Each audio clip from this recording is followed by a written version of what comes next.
What's up, guys?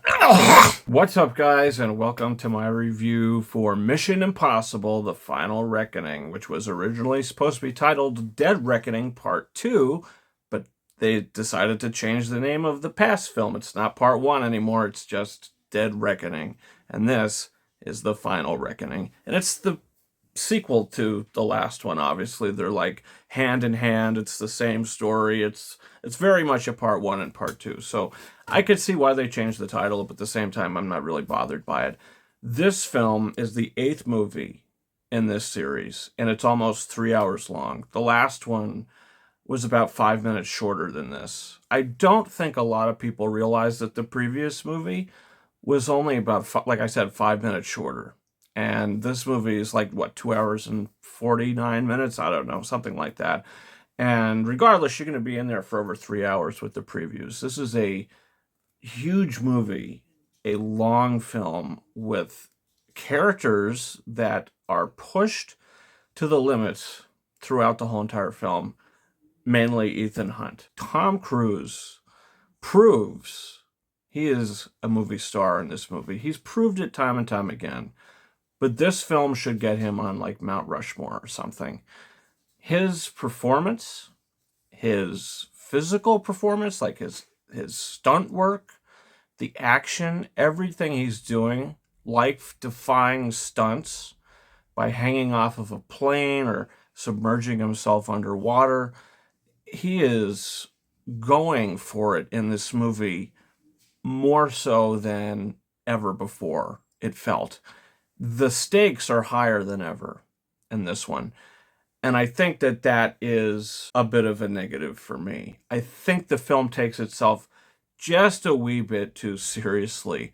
I don't mind a film taking itself seriously, but there's just certain moments that you should almost be hearing dun dun dun in the background. Like they're overcooking the drama. They did do that in the last film too.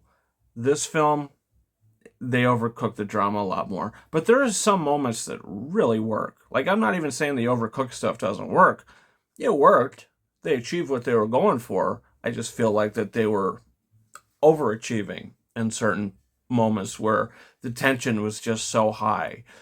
But I'll tell you the scenes with tension that worked. I'm not going to spoil it, but you see the trailers.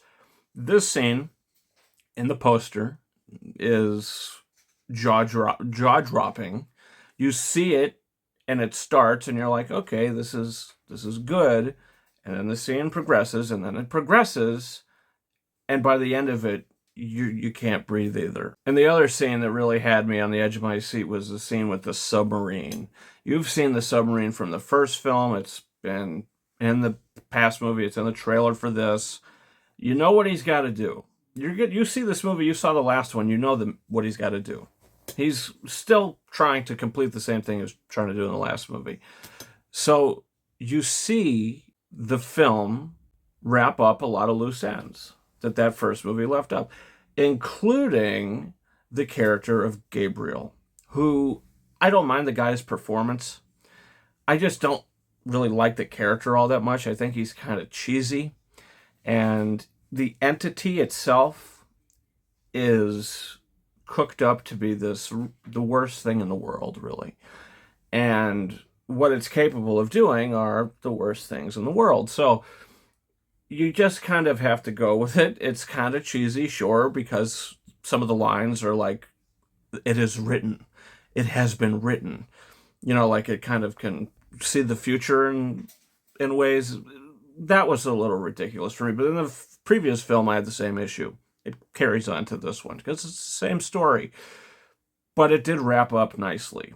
I loved the end of the film. I think that the whole runtime was worth the end alone, the end action set piece, and that submarine sequence.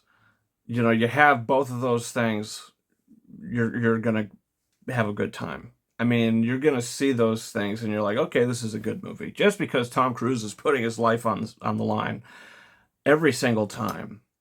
And I don't know, I think the guy should probably get a Best Actor nomination for this movie. I mean, for what he's able to accomplish just as an actor, not just with speaking, not just with dialogue, but his whole physical performance, you got to take his stunt work into account.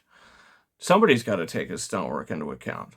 At least give him a SAG nomination for Best Actor. I don't know. He deserves it, though.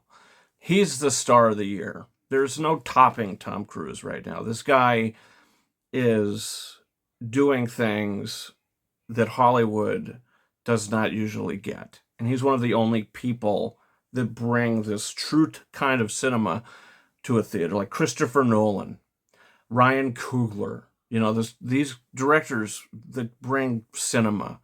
Tom Cruise, Christopher McQuarrie, they're bringing cinema.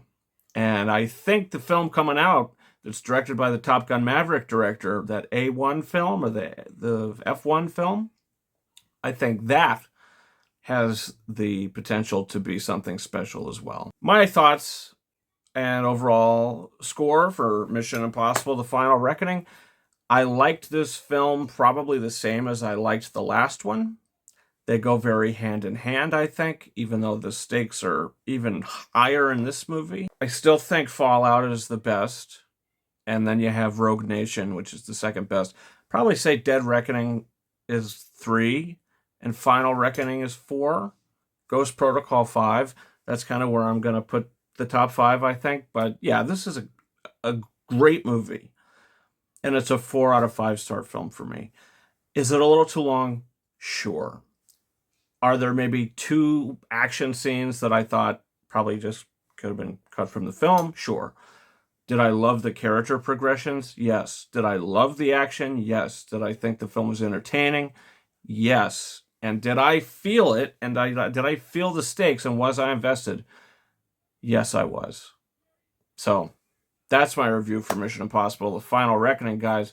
Comment down below, do you plan on seeing the film? And if you do, what's your thoughts? What's your favorite film in the series? Leave that down below. Also, don't forget to hit that subscribe button for a bunch of reviews coming in the future. Going to be putting out reviews for Lilo and Stitch, Friendship, The Karate Kid Legends. Well, first we got to talk about the 2010 Karate Kid, so that review is coming pretty soon, within the week. And that's been it for me, guys. You can follow me on Twitter and or X at Ranking72. And thank you so much for watching my review for Mission Impossible: The Final Reckoning. And until next time, over and out.